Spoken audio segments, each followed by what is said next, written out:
Welcome to Cuddyback's The Radical Hunter. We're going out on our first morning moose hunt in Newfoundland. And it's a little foggy in this spot here. I think we're right on the ocean. And it's the opening day of moose season.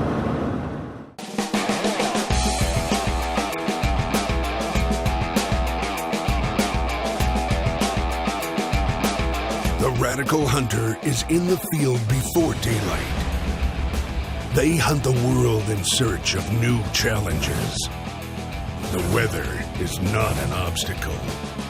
There is no off-season. If that sounds like you, then you are the Radical Hunter. We're here in Newfoundland, in Mainbrook at Tuckamore Lodge for a moose and bear hunt. And we're on the northern peninsula of the island. It's in the fall, and it looks like it's going to be some fantastic weather and a great hunt. On this episode of Cuddyback's The Radical Hunter, the location, Newfoundland, Canada. The hunter, Dick Scorzafava. The hunt, Canada moose.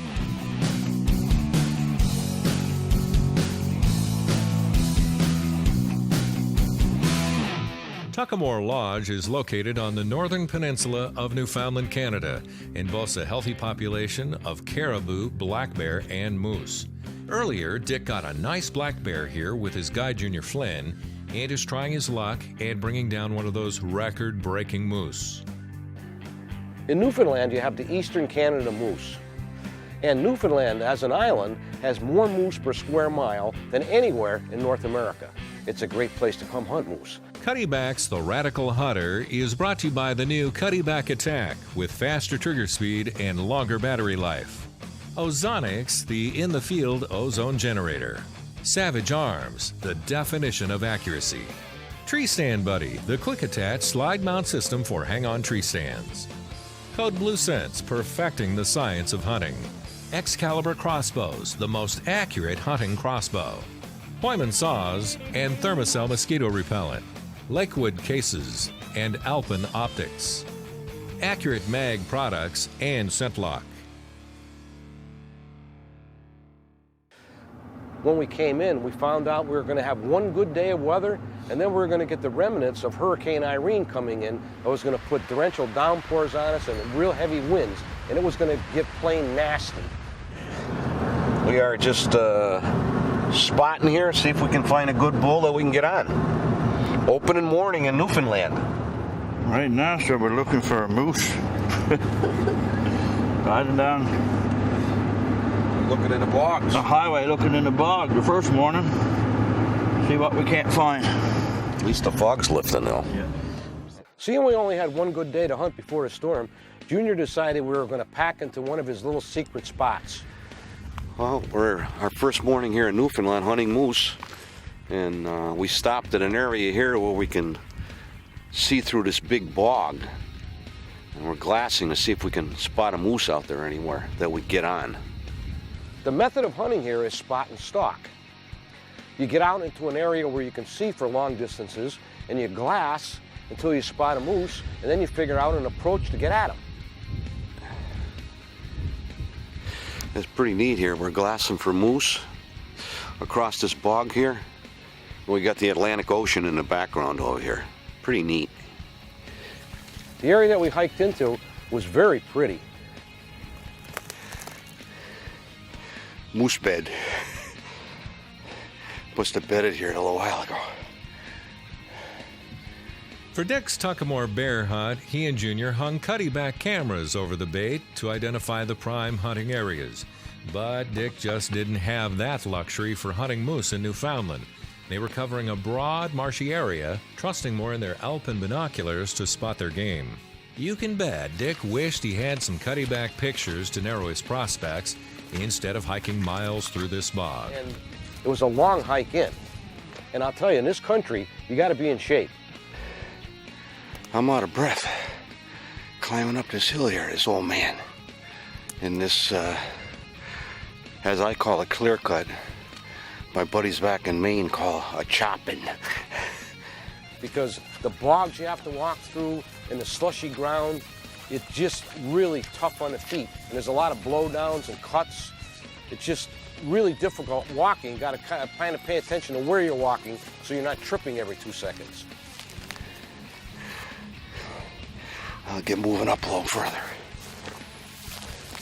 We finally hiked into the hilltop where Junior wanted us to get, and we could see for miles. It was just really pretty. We glassed it for a couple hours, didn't see anything moving, so we decided to move. But don't you move, because we've got an exciting moose hunt coming your way right after the break.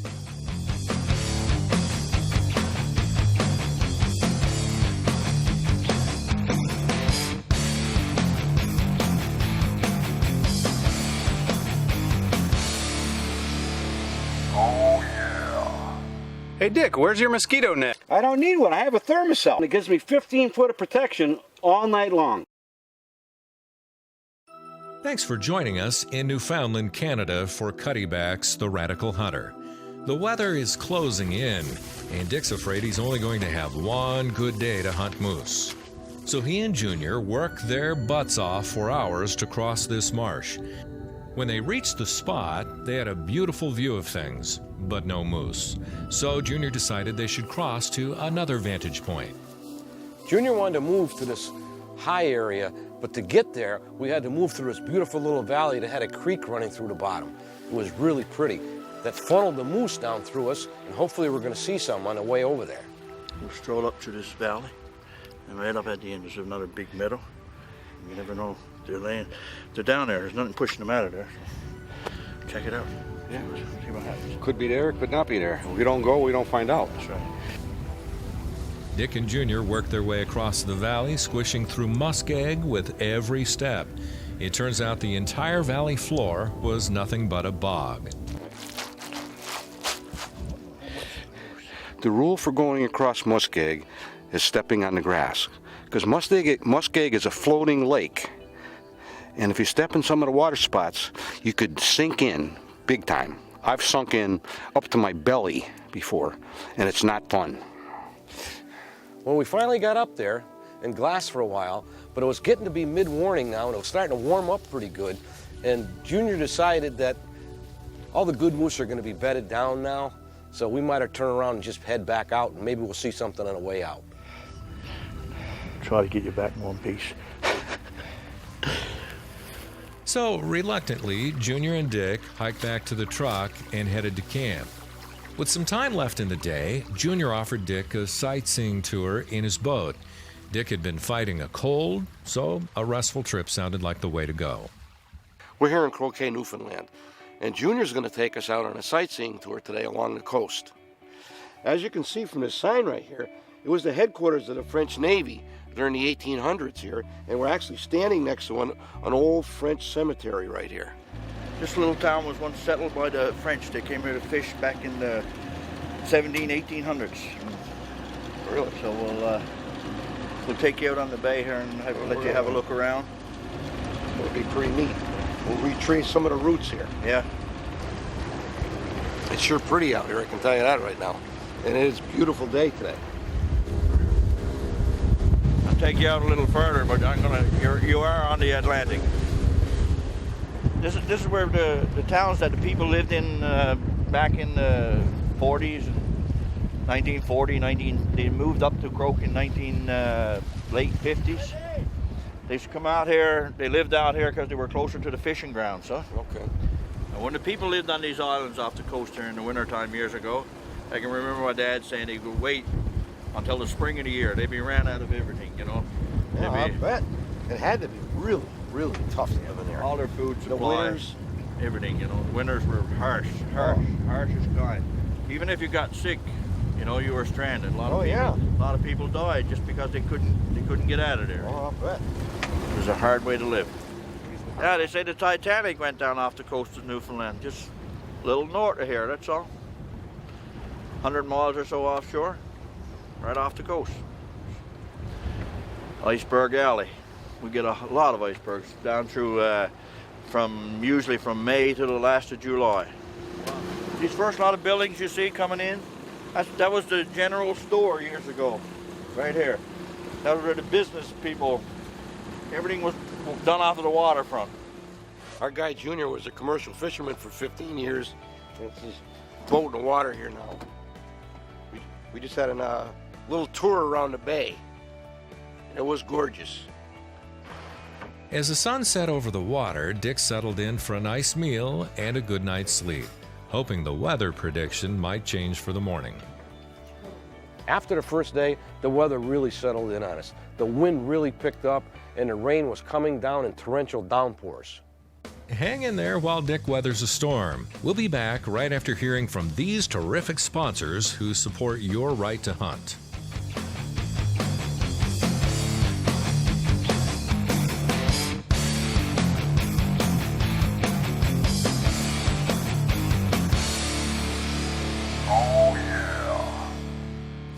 How do you get such big ones, Dick? I got a secret weapon. My cuddyback scouts for me 24/7. When you travel around the world hunting as much as I do, you need a very reliable case to carry your weapon. Whether you're going on a bow, rifle, muzzleloader hunt, or going on a bird hunt with your shotgun, you need to have confidence that your weapon's going to reach the area in one piece. Have you ever watched the baggage handlers in the airport, the way they handle your bags? It's a wonder more bags aren't totally destroyed every year. Lakewood cases are manufactured by hunters in a way that totally protect your weapon on flights or bouncing down a gravel road through the bush. Much thought goes into the design of every case, and they're manufactured with quality material to protect your weapon till you reach your final destination. Since I've been using Lakewood cases, I've never had a problem. It's great to know my weapon's going to be protected until I start my hunt. One of my favorites is their double rifle case because it gives me the flexibility to carry my rifle safely, carry my shooting sticks, my cleaning material, and even my soft case. So when I get to my final destination, I know everything is going to be protected. If you want the best case to carry your weapon at an affordable price, manufactured with quality materials, pick up a Lakewood case. I guarantee you won't be disappointed. Welcome back to our moose hunt with Tuckamore Lodge in Newfoundland, Canada. Dick made the most of a beautiful day, but now it looks as though he's going to pay the piper. I mean, with these weather conditions, it was really difficult to get out and do any spot and stalking. So rather than just sit around a lodge, we decided we'd drive around the vehicle and hopefully we could spot some moose in a bog or something, and maybe we could get at them that way. It was better than sitting around a lodge. Seen a few caribou this morning. We haven't seen one moose move. It was raining so hard and blowing so much that we could hardly see out of the windows of the truck. So after a couple hours, we decided we were going to pack it in for the day. The next day was just as bad as the previous, but Dick and Junior decided to take advantage of a lull in the weather. This is a good spot for a moose right here. We're seeing some sign, but not the big bull we're looking for yet. When you're hunting anything, you gotta be persistent. And we're persistent. Well, persistence is one thing, but getting soaked to the bone when you're already losing your voice is another. Time to hit the skids. Well, this storm settled in on us for 2 days, and the weather forecast for the fourth day was clearing with a little bit of wind, and we knew the moose were going to start moving then. Stick around. You're definitely going to want to see what's coming.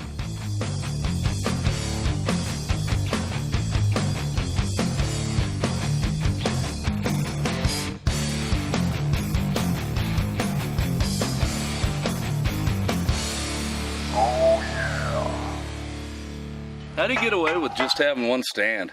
I have a tree stand buddy bracket system on all my favorite trees. Welcome back to Cuddyback's The Radical Hunter. So far, the only thing Dick has tracked down is laryngitis.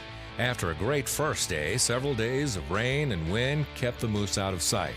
But finally, on the last day at Tuckamore Lodge, the weather cleared and amazingly Dick started feeling better. Well, we got out bright and early that fourth morning, and Junior took us up to this knob where we could glass for long distances. And it wasn't long before he spotted a couple bull moose. We spotted a really nice bull through a big bog here, and we're gonna go and try and see if we can get on him. We gotta get moving here pretty quick. They were out there about 3 miles, and they looked like dots in the binoculars, but we still could see antlers on them. Junior said, Dick, we gotta go after them. And Junior looked over at me and said, Dick, it's gonna be nasty and it's gonna be muddy. And boy, was he right. We got onto the snowmobile trail and it was muddy. You had to watch everywhere you took a step so you didn't fall in mud. Just as we broke into the bog, a cow moose and a calf started to come across. We had to hide the edge there and get down a little bit because we didn't want them to blow our cover.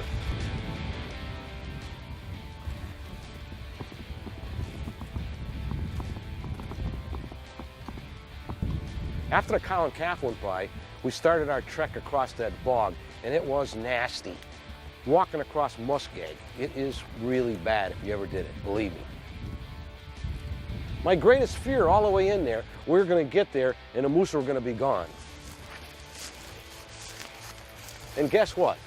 When we got there, they were gone. All right, Dick, it's getting up late in the morning. Yeah, it's getting hot. Yeah, we'll do a little stalk up around this edge of this bog here and have a look around. Maybe some bulls bedded down or something. Okay. Might have a Bed chance. down this time of day, Yeah. close to the edge, or? Yeah, we'll keep working this little edge up along here and see what we can come up with. Okay.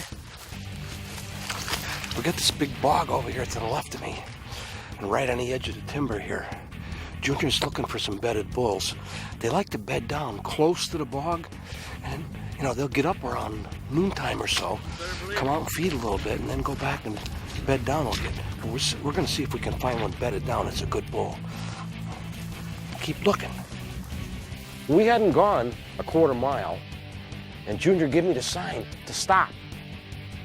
And he's looking and pointing over there. He spotted a moose and it was bedded down. Straight ahead. 12 o'clock. Bedded. See? Two dry trees. There's another one up there bedded. A small one. Right there. He's got to stay as low as we can. No. I'm gonna go right behind you. Yeah, well, we'll stay as low. See if we can get to that little, see that little bump there? Yeah. If we can get there, that's almost half the distance. Yeah. He's mediocre moose. We glassed around, we spotted another bull, and we came to the conclusion that these are the 2 bulls we saw this morning. After looking them over very closely, we decided the one on the right was a shooter bull, and I was going to try and take him. So we devised a plan to get a little closer, because we were out about 250 yards, and I wanted to get in as close as we could to this animal. I think this is about as far as we can get here now. Yeah, I agree. We'll get you set up here. Let's set up. We were able to move into about 110 yards to this little clumpy area. The only problem was when we got there, the bull was bedded down. And I don't want to shoot an animal in its bed, and it could be several hours before he got up. So we devised a plan.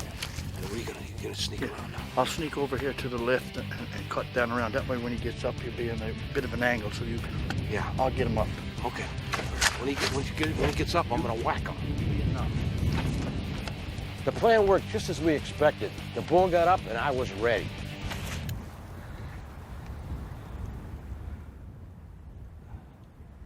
Okay, now he's up.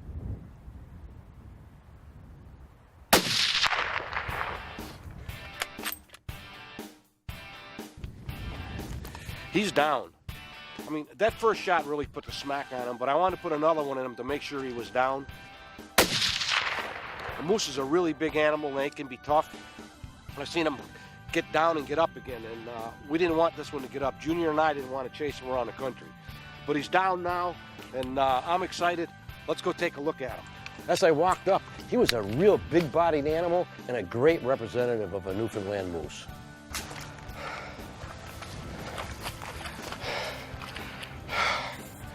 We got him. It was a walk to get him for this old guy through this boggy stuff, but we got him. I can't wait to see him now. All right, Dick. That's a very good representative of Newfoundland moose. Oh, yeah. Junior, thank you. Congratulations. Good shot. Well, we got him. Hey, hold this for a second. I encourage anyone that wants to shoot a moose, this is the place to come. Junior, thank you. We got it done this morning. I mean, we had 4 really crappy days. I mean, it was unbelievable. That wind was blowing and the rain yesterday was coming down so hard you could hardly see where you're going. Cleared up this morning, and we spotted his bull from a couple miles away, and a little short walk, but you can make it, Dickie. That's what he tells me. Dragging me through this swamp and muskeg and every other thing. I thought I was going to die coming through there. I made it, and I feel good now. We got this bull on the ground, and it's a really good representative of a Newfoundland moose. I couldn't thank you enough. I really appreciate it. Right on, buddy. Anybody wants to really come to Newfoundland and hunt moose, Tuckamore Lodge is the place to go. It's a great place, 5-star facilities, and they have really good moose. Cuddyback's The Radical Hunter is brought to you by the new Cuddyback Attack with faster trigger speed and longer battery life. Ozonics, the in-the-field ozone generator. Savage Arms, the definition of accuracy. Tree Stand Buddy, the quick-attach slide-mount system for hang-on tree stands. Code Blue Sense, perfecting the science of hunting. Excalibur Crossbows, the most accurate hunting crossbow. Hoyman Saws and Thermacell Mosquito Repellent. Lakewood Cases and Alpine Optics. Accurate Mag Products and ScentLock. Sign up now to win a bear hunt of a lifetime with Fundy Outfitters in New Brunswick, Canada. Grand prize includes a new Savage Bear Hunter rifle, Alpine Optics, Cuddyback camera, Thermacell, and other great gear. Check out the Radical Hunter website or our Facebook page to enter.